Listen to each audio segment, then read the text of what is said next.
പലപ്പോഴും നമുക്ക് ഡിസ്ട്രാക്ഷൻസും ടെംപ്ടേഷൻസും ഒക്കെ വരും. ഇരുൾ അടഞ്ഞ വഴികളിൽ തിരുനാളമാകുവാൻ ഇന്നത്തെ ചിന്ത.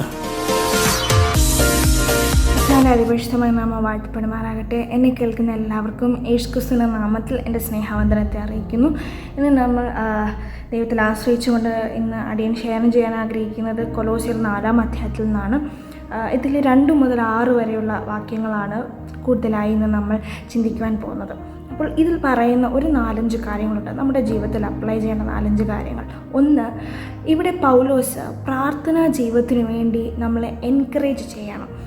നമ്മുടെ ക്രിസ്തീയ ജീവിതത്തിൽ നമ്മളിവിടെ ആയിരിക്കുമ്പോൾ പ്രാർത്ഥനാ ജീവിതത്തിന് ഒത്തിരി ഇമ്പോർട്ടൻസ് ഉണ്ട്. പൗലോസ് ഇവിടെ പറയുകയാണ്, പ്രാർത്ഥനയിൽ ഉറ്റിരിപ്പിൻ, സ്തോത്രത്തോടെ അതിൽ ജാഗരിപ്പിൻ. അപ്പോൾ നമ്മളെ തന്നെ എല്ലാ ദിവസവും അല്പസമയം നമ്മൾ ഡിവോട്ട് ചെയ്യണം പ്രാർത്ഥനയ്ക്ക് വേണ്ടി. നമ്മൾ അങ്ങനെ പ്രാർത്ഥിക്കുമ്പോൾ ഉറ്റിരിക്കുന്നവരായിരിക്കണം, അലേർട്ട് മൈൻഡ് നമുക്കുണ്ടായിരിക്കണം. വെറുതെ പ്രാർത്ഥിച്ചിട്ട് പോകാനല്ല. പ്രാർത്ഥന എന്ന് പറയുന്നത് ദൈവമായിട്ടുള്ള വിലയേറിയ സമയമാണ് നമ്മൾ സ്പെൻഡ് ചെയ്യുന്നത്. ദൈവത്തിൻ്റെ സാന്നിധ്യത്തിൽ നമ്മളായിരിക്കുമ്പോൾ ദൈവം നമ്മളോട് സംസാരിക്കും, നമ്മൾ ദൈവത്തോട് സംസാരിക്കുകയാണ് ചെയ്യുന്നത്. ആ വിലയേറിയ നിമിഷങ്ങൾ എന്ന് പറഞ്ഞാൽ നമ്മൾ ഉറ്റിരിക്കേണ്ടതാണ്. ചുറ്റും നമുക്ക് പ്രാർത്ഥനാ ജീവിതത്തിൽ പലപ്പോഴും നമുക്ക് ഡിസ്ട്രാക്ഷൻസും ടെംപ്ടേഷൻസും ഒക്കെ വരും. എന്നാൽ പരിശുദ്ധാത്മാവിൽ ആശ്രയിച്ച്, കൃപയിൽ ആശ്രയിച്ച് ഇന്ന് നമ്മൾ ഈ വചനം അപ്ലൈ ചെയ്യുമ്പോൾ ദൈവം നമ്മളെ സഹായിക്കും, ദൈവം നമ്മളെ കരുതും. നമ്മുടെ പ്രാർത്ഥനാ ജീവിതം അത്രയും ശക്തമാക്കണമെന്ന് ദൈവം ആഗ്രഹിക്കുകയാണ്. സ്തോത്രത്തോടെ നമ്മളായിരിക്കണം, ഒരു ഗ്രേറ്റ്ഫുൾ ഹാർട്ട്, നമ്മൾ നന്ദിയുള്ളവരായിരിക്കണം, അതിൽ ജാഗരിക്കണം. അലേർട്ടായിട്ട് നമ്മൾ നമ്മുടെ പ്രാർത്ഥനാ ജീവിതത്തെ അത്രയും ഇമ്പോർട്ടൻ്റ് ആയിട്ട് പ്രധാനമായിട്ട് നമ്മൾ കാണണം. അടുത്തത് പൗലോസ് പറയുന്നൊരു കാര്യമുണ്ട്, പൗലോസിന് വേണ്ടി പ്രാർത്ഥിക്കാം. എന്തിനാണെന്ന് വെച്ചാൽ അനാദികാലം മുതൽ മറഞ്ഞു കിടന്ന ഒരു മർമ്മമായിരുന്നു ക്രിസ്തുവിൻ്റെ രക്ഷ. ഈ ക്രിസ്തുവിൻ്റെ രക്ഷ എന്ന് പറയുന്നതിന് അതിന് ഒത്തിരി ശക്തിയേറി, നമ്മൾ ചിന്തിക്കുന്നതിലപ്പുറം ഇമ്പോർട്ടൻ്റ് ആയിട്ടുള്ളൊരു മർമ്മം, ഒരു വെളിപ്പാടാണ് കർത്താവിലൂടെ നമുക്ക് ദൈവം നൽകിയ രക്ഷ.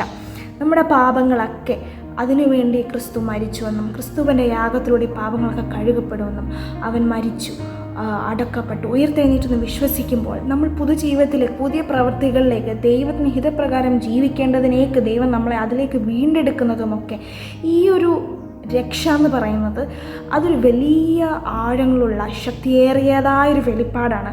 അത് സംസാരിക്കേണ്ടതിന് ദൈവം പൗലോസിനെ നിയോഗിക്കുമ്പോൾ പൗലോസ് അത് മുഖാന്തരം ബന്ധന കാരണമെന്ന് അവിടെ പറയുന്നു. അത് മുഖാന്തരം താൻ ബന്ധനത്തിലായിരിക്കുകയാണ്. എന്നാൽ തന്നാൽ ആവോളം ഈ ഒരു വലിയ രക്ഷയെ, ഈ സത്യത്തെ മറ്റുള്ളവരിലേക്ക് പകർന്നു കൊടുക്കുവാൻ പ്രാർത്ഥിക്കണമെന്ന് പൗലോസ് ഇവിടെ അപേക്ഷിക്കുകയാണ്. നമ്മൾ ദൈവത്തിൻ്റെ വേലിൽ നിൽക്കുന്നവരെ ഓർത്ത് പ്രാർത്ഥിക്കണം. അതുപോലെ ദൈവം നമ്മൾ നൽകിയ, ഇവിടെ നമ്മൾ ലോകത്തിലേക്ക് ദൈവം നമ്മൾ സൃഷ്ടിച്ചാക്കുമ്പോൾ ദൈവത്തിന് നമ്മളെക്കുറിച്ചൊക്കെ ഒരു ഉദ്ദേശമുണ്ട്. ദൈവത്തിന് വേണ്ടി ഉപയോഗിക്കപ്പെടുവാൻ ദൈവം നമ്മളെ ഏൽപ്പിച്ച ആ പദ്ധതി ചെയ്യേണ്ടതിന് നമ്മളുടെ ജീവിതത്തിലും നമ്മുടെ പ്രാർത്ഥനാ ജീവിതം ശക്തമാകണം. അതുപോലെ തന്നെ നമ്മുടെ ചുറ്റുമുള്ള നമ്മുടെ ചർച്ച്, നമ്മുടെ കുടുംബം, നമ്മുടെ പേരൻസ്, നമ്മുടെ സ്പിരിച്വൽ ഫ്രണ്ട്സ്, ഇവരുടെയൊക്കെ പ്രാർത്ഥനയുടെ സപ്പോർട്ടും വലിയൊരു പങ്ക് നിർവഹിക്കുന്നു എന്നുള്ളത് നമ്മൾ മറന്നു പോകരുത്. ഇനി അടുത്ത കാര്യം എന്ന് വെച്ചാൽ, നമ്മൾ ലോകത്തിലായിരിക്കുമ്പോൾ നമ്മൾ ദൈവമക്കളാകുന്ന നാം ജ്ഞാനത്തോടെ ജീവിക്കണം. നമ്മൾ ചെയ്യുന്ന കാര്യങ്ങളൊക്കെ നമ്മൾ ബോധവാന്മാരായിരിക്കണം. നമ്മൾ ചെയ്യുന്ന എല്ലാ പ്രവൃത്തികളുമൊക്കെ അതിൻ്റെ ഫൗണ്ടേഷൻ, അതിൻ്റെ അടിസ്ഥാനം ക്രിസ്തു ആയിരിക്കണം. വെറുതെ എന്തെങ്കിലും ചെയ്യുന്നില്ല, നമ്മൾ ചെയ്യുന്നതൊക്കെ ദൈവത്തിന് വേണ്ടി, കർത്താവിന് വേണ്ടി. ആമേൻ. നമ്മൾ ഇവിടെ നിൽക്കുമ്പോൾ നമ്മൾ പരദേശികളാണ്, നമ്മുടെ ഭവനം നിത്യതയാണെന്ന് ഓർത്ത് ആ നിത്യതയ്ക്ക് വേണ്ടി വർക്ക് ചെയ്യുവാൻ, ദൈവരാജ്യത്തിനു വേണ്ടി പ്രവർത്തിക്കുവാൻ തക്കവണ്ണം നമ്മുടെ പ്രവർത്തികളെ ജ്ഞാനത്തോടുകൂടെ നമ്മൾ പ്രവർത്തിക്കണം എന്നുള്ളത് നമുക്കിതിനകത്ത് കാണാൻ കഴിയുന്നു. അതുപോലെ സമയം നമ്മൾ തക്കത്തിൽ ഉപയോഗിക്കണം. നമ്മൾക്ക് നൽകുന്ന സമയത്തൊക്കെ നമ്മൾ അതിന് മാക്സിമം ഓപ്പർച്യൂണിറ്റി നമ്മളത് ഉപയോഗിക്കണം. സമയത്തെ കളയുവാനല്ല, സമയം തക്കത്തിൽ ഉപയോഗിച്ച് കർത്താവിന് വേണ്ടി ജീവിക്കുവാൻ, ആ ദൈവഹിതപ്രകാരമുള്ള കാര്യങ്ങൾ പ്രവർത്തിക്കുവാൻ തക്കവണ്ണം സമയത്തെ വേർതിരിക്കുവാനും നമ്മൾ ഓരോ സമയം നമ്മൾ അങ്ങനെ ചെയ്യേണ്ടതിനും നമ്മുടെ പ്രവർത്തികളും ജ്ഞാനത്തോടുകൂടെ ആയിരിക്കണമെന്ന് ഈ വചനത്തിൽ ദൈവം നമ്മൾ സംസാരിക്കുകയാണ്. അവസാനമായി ഇതിൽ പറയുന്നൊരു കാര്യമുണ്ട്, നമ്മുടെ വാക്കുകൾ മറ്റുള്ളവരോട് ഉത്തരം പറയുമ്പോൾ അത് കൃപയോടുകൂടിയതും ഉപ്പിനാൽ രുചിരധികമായിരിക്കണം. ഉപ്പില്ലെങ്കിൽ അതിനെ ഒന്നിനും കൊള്ളൂല. അതിനൊരു എസെൻസ് വരണമെങ്കിൽ ഉപ്പ് വരണം. അതുപോലെ നമ്മുടെ വാക്കുകളൊക്കെ കൃപയുള്ളതാകുവാനും മറ്റുള്ളവർക്ക് ആശ്വാസവും മറ്റുള്ളവർക്ക് അത് സന്തോഷമാകേണ്ടതിനും അതിനൊരു ഉപ്പ് ഉപ്പ് പോലെ രുചി വരുത്തുന്നതാകണമെങ്കിൽ നമ്മൾ ചെയ്യേണ്ട ഒരു കാര്യം, നമ്മുടെ ഉള്ളിൽ നമ്മൾ വചനത്തെ നിറയ്ക്കണം. ഹൃദയത്തിൽ എന്ത് നിറയ്ക്കുന്നോ അതാണ് നമ്മൾ വായിൽ നിന്ന് പ്രസ്താവിക്കുന്നത്. നമ്മൾ ദൈവത്തിനോട് സ്പെൻഡ് ചെയ്യുന്ന സമയവും നമ്മൾ വചനത്തിൽ നിന്ന് അത് ധ്യാനിച്ച് നമ്മുടെ ജീവിതത്തിൽ അത് അപ്ലൈ ചെയ്യുമ്പോൾ, നമ്മൾ വചനത്തിൽ നിന്ന് അത് അപ്ലൈ ചെയ്ത് അത് നമ്മുടെ ജീവിതത്തിൽ പ്രാവർത്തികമാക്കുമ്പോൾ നമ്മുടെ വാക്കുകൾ, നമ്മുടെ പ്രവൃത്തികളൊക്കെ അത് ഏറ്റവും കൃപയോടുകൂടിയതാകും.